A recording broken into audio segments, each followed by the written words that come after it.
Hello there, this is your friend Roberto and we're gonna talk about beauty pageants once again. This time around, pag-uusapan natin si Michelle D at ang kanyang intensyon na sumali sa Miss Grand International. Pabor ka ba? Pabor ba kayo? Pabor ba ako?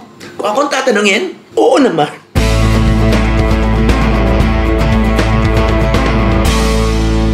Oo naman, kung gusto kong mawala yung iconic stature niya. Di ba? Huwag niyo nang isama ako. Kasi I love Michelle, pero tanggap na tanggap ko sa aking kabuo-buuan ang kanyang hindi pagkakasama sa Magic 5. So maraming Pinoy siyang hindi pa rin makamove on hanggang ngayon. Hindi pa rin matanggap na kaya siyang talunin ng iba, primarily because of that interesting, different, exotic, well thought of, and very creative gown. Tapusin na natin ang edition na yun, yung portion na yun ng buhay ni Michelle D. At i-welcome natin yung pagpasok niya sa top 10 sa Miss Universe. Sa Miss Universe. Sa biggest pageant in the whole universe. Before. Ewan ko ngayon.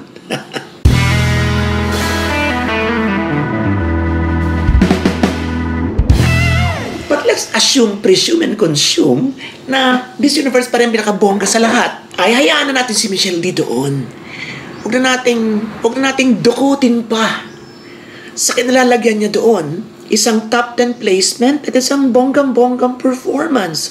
Okay na yun. Icon na nga ng iba icon na sa iba. Ang ganda ng representasyon niya ng ating bansa. So dapat okay na tayo doon. Now, sa kanyang mga pakadyot. Wala akong maisip na ibang word. Hirap. Tagalog tayo ngayon ng bonggang-bongga. So sa kanyang mga tirada. Batanggan niyo po tayo, kaya pasensya na kasi mga words ko. Parang iba sa karaniwan, di ba? O yun talaga yung karaniwan.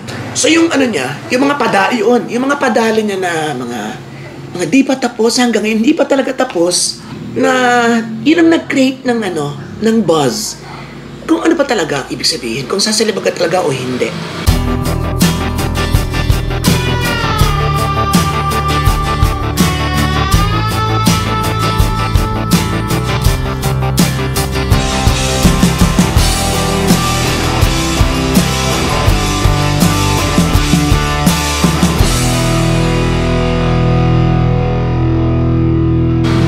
Yun. So, wala pang confirmation. Yun ay ayon sa aking pagkakahagip ng mga balita. Wala pang kumpirmasyon kung talagang sasali siya or ano baga. And in case sumali siya, I wouldn't agree to that. Yun ay personally speaking, kung itatanong niyo yung aking opinion tungkol dito. It can never be denied na talagang magaling talaga si Michelle. Pero, sigurado ba tayo na mananalo? Siyempre, labanan yan. We can never be sure of the outcome. And, pag natalo siya, ilayo naman ng 10 layo, diba, mawawarak yung iconic stature na ibinigay natin sa kanya. Yung pedestal na kinalalagyan ngayon. Diba? So, hindi man siya nanalo, nakapwesto na siya sa isang magandang kalagayan dito sa pageant world. Kahit locally sa Pilipinas lang. Diba?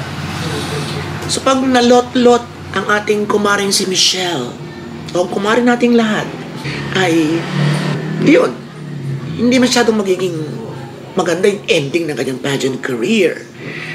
But yun, hoping for the best na sana manalo kung talagang sasali siya. So, hoping ako na hindi na.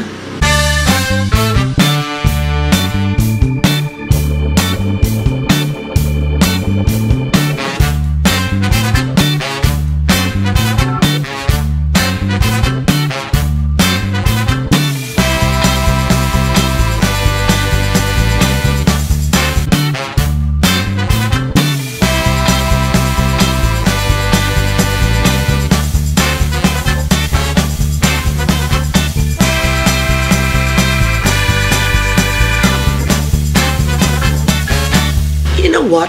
Ang Miss Grand International, although na-appreciate na natin ngayon na talagang siya na siguro kasi sa pinakabongga, lagi natin binibelittle Lagi natin ina-underestimate, lagi natin minamahina ang kanyang power as a pageant, as an international pageant, dahil nga sa mga katsipang introduction, sa kakaibang mga galawan, ng mga sinasabi nating dog showan, pang barangay, pero look at what's happening now.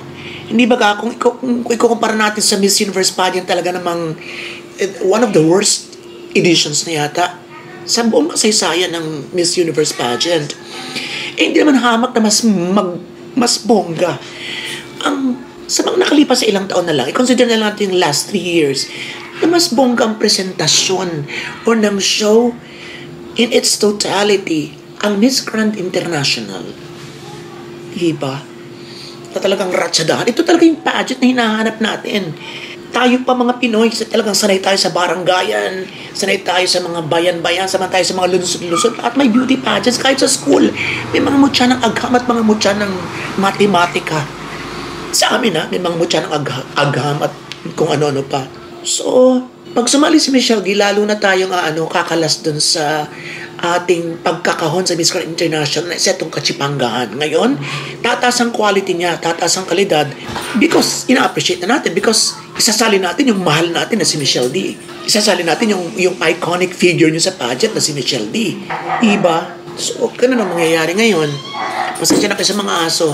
And may mga nephews also arrived. Mga pamangkin natin dumating din. So, medyo may mga ilang sound. Pasensya na kayo. Now, nasa na tayo? The moment na malaman ninyo na okay na pagsali ng Michelle D, in case na nakalimutan ko kasi minsan di ako nag-update So, comment agad kayo sa thread sa comment section ng vlog na ito. Okay? Para makapukpok agad tayo ng ating mga obserbasyon at mga insight. Hapon na yun Nilalagyan kasi ng O ang mga salita na Ingles sa Japan. Kahit mga pangalan like Britney Spears. So, ano bang pangalan mo? Lagyan natin ng O. Ganun. So, medyo mahirap talaga. Pasan kayo? Sabi ko lang po dagat. Sa dagat. Sige, paalisin muna natin sila. Diyan lang kayo. Be right back. Ayan sila. Hello po. So yun, wala nang question sa galing ni Michelle D pagdating sa rampahan. Pupunta tayo sa ibang mga aspeto na palibasa kay Bardagulan yan. Yung talagang lehitimong pageant kung pageant. I-consider natin ibang aspects. Katawan. Huwag na tayo magpaka-plastic. Sasabihin na naman iba, yan, may negative na naman. Di ba? Ganun talaga kasi ang mahal natin Parang ulitin ko, para tayong magulang o para tayong kapatid. Na kapag may hindi okay, sasabihin natin. Hindi natin hayaang mapahiya or matalo or what. So hanggat may magagawa, gagawa natin ang paraan. Kayo, sino nagsabing toxic na naman yan? Mga Pinoy nga naman, hihilahin pababa or something. Sinong toxic ngayon yung walang pakialam na? Sige, basta lumaban siya, basta mananalo yan. Nang wala tayong ka-concern or feeling natin, tapos pag natalo, galit na galit tayo. Diba? So sinong toxic? Magbago-bago nga kayo. Yung iba lang of course. We have lots of supporters among you. Robaton yan. Kung yun ang gusto ko yun ang feel ko di mag-vlog ka ng iyo. Alright? So, yun ang sa akin. Punta na tayo ngayon Okay. Wala na mga magtototoxic yan kasi nga love ko siya. Kaya magbibigay tayo nung malamang na ikalot-lot niya. O malamang na, o dapat maghandaan niya. O gawa ng paraan. Magagawa pa ng paraan ng katawan? Pwede. Pero, mahirapan yan. Mahirap. Kung talagang kung ano na yung, ang hirap magdagdag ng laman. And, let's face it. Di pa rin sila naalis ang ingay. Ano ga? Dito meron mga camping chair, last na. Nang ano? Yung chair ko. Chair? Yung camping. Okay, camping chair, okay. Mga bata to. They gonna go to the beach. Ayun. Sorry guys! Andal mo? Kotse po. Ingat kayo! Okay, pasensya na kayo. Nagkalahok-lahok na yung robato at saka yung robatology. For those who wish to join me in my journey sa araw-araw ng aking buhay, please subscribe. Katabi lang natin ang kalsada. Please subscribe to my reality vlog, to my lifestyle vlog, Robatology. Robatology. Yan.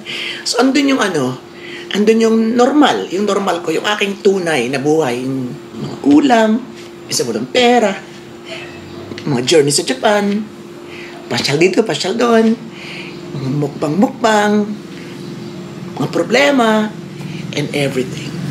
Kung gusto niyo naman na manatili akong talking about pageants lang, huwag na kayo lumiban doon, dito na lang. Okay? Okay, let's proceed. Katawan. Yung tapatan to, hindi siya ganun ka... Ang sexy kasi is, depende sa ating tingin. Merong chubby na sexy, merong super slim or payat na sexing tingnan, merong hindi magaganda, hindi kagandahan talaga. Yung pagdating sa figurang Pinoy na gusto natin. Yung gandang gusto ng mga Pinoy. Na pero sexy pa rin tingnan. Pag-usapan natin yung gandang yan later. Kasunod na. So yung how you exude sexiness, yun talaga minsan ang importante. Pero pagdating sa pageant, aminin na natin na malaki nagagawa ng well-proportioned, super sexy to the max na katawan, ang laki ng balakang, ang laki ng puwet, bongga ang bust and everything. Diba? So yung pisikalan, doon medyo, of course magandang height ni Michelle, doon siya nakakabawi, kumbaga ni-stretch mo. Okay? Pero pagdating talaga sa Miss Grand ay palamanan, kumbaga. So doon mukhang dihado si Michelle. Number 2, pretty face. At dahil nga ito'y ratsadahan or bardagulan ng peg, beauty pageant kung beauty pageant, yung beauty talaga is malaki yung lamang ng pretty face. Ano yung pretty kumpara sa beautiful? Siyempre, mas mataas ang antas ng beautiful. Kasi, nandun yan sa aura na lumalabas sa'yo. Nandun yan sa gorgeousness ng aura na lumalabas sa'yo. Aesthetically speaking, mas higher level. So, pretty is all about that beautiful eyes, that perfect shaped nose, that well-chiseled bones, cheekbones, medyo maamo mukha pero maangas in a way pag naayos. Mga ganon, diba? That's what a pretty face is all about. And Michelle is not that.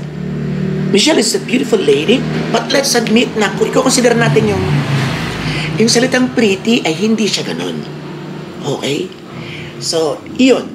May tulog tayo doon. Ito yung salitang prangkahan. Of course naman, siguro aware din naman sila. Aware din sila na iba yung beauty kasi ni Michelle. Diba? So, hindi talaga yung, aminin na natin na ayoko magkumpara, pero yung pretty face, alam na natin kung ano yan. Ang hirap kasi baka minsan masabihan pa ko na yan.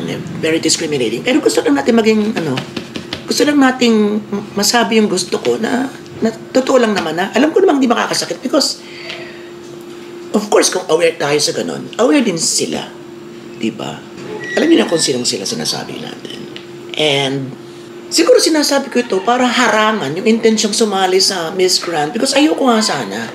Parang kompleto na sa akin si Michelle D na isang paggaganda-ganda at magaling na babae at matalino. Nandun na lang. Yung sa... Pero hindi natin dapat pigilan kasi isang tao kung talagang gusto niya. So kung talagang gusto ni Michelle, go. Ilang sinasabi ko na kailangan alam din natin yung contest na sasalihan natin. Kung yan baga ay Miss Universe ulit, di sali ulit Michelle. Kung yan baga ay Miss World ulit, gusto ulit sumali sa Miss World, ay di go Michelle.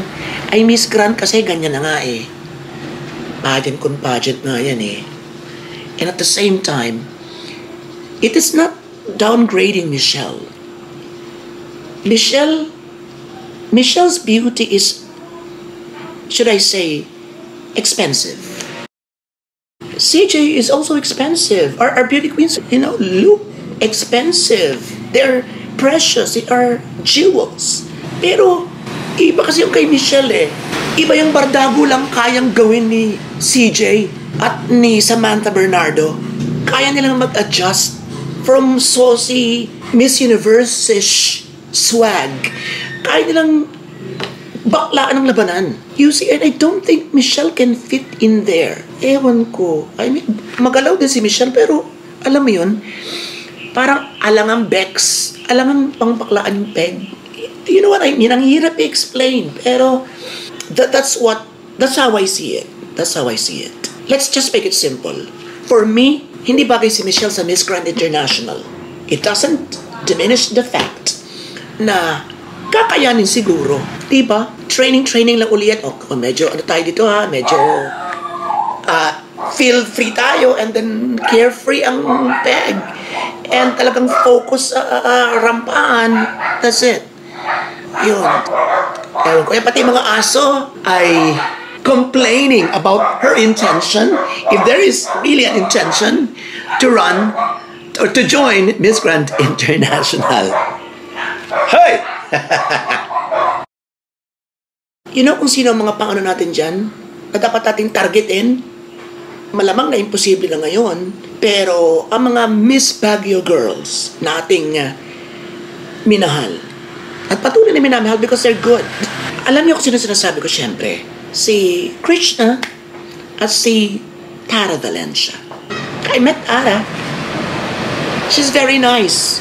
And I must say that siya talaga yung kabuger na nung makita ko sila in person. Yung mga, siguro more than 25 candidates from Miss Universe Philippines na dumaya dito sa Oriental Mindoro.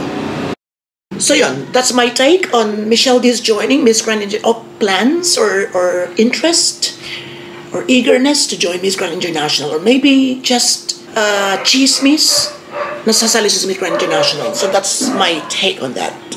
Basta ako, pag may time si Tara Valencia at hindi siya nanalo sa kanyang pageant sa Miss Supranational, then she must join Miss Grand International because maybe she's the one we've been waiting for to finally grab that crown, the Miss Grand International crown. Na kung bakit baga atat na tayo makuha yan. Di ba?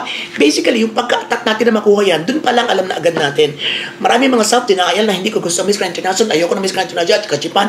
Pero deep inside ng ating mga kalamnan at kasukusuan, we want that crown. Di ba? We want to prevail on stage pagdating sa pasarelahan. We want to prevail on stage pagdating sa kudahan. We want to prevail on that stage pagdating sa pagandahan. Di ba? So we want a Miss Grand International crown, whether you admit it or not. Thank you very much. This is your friend Robato, and see you again.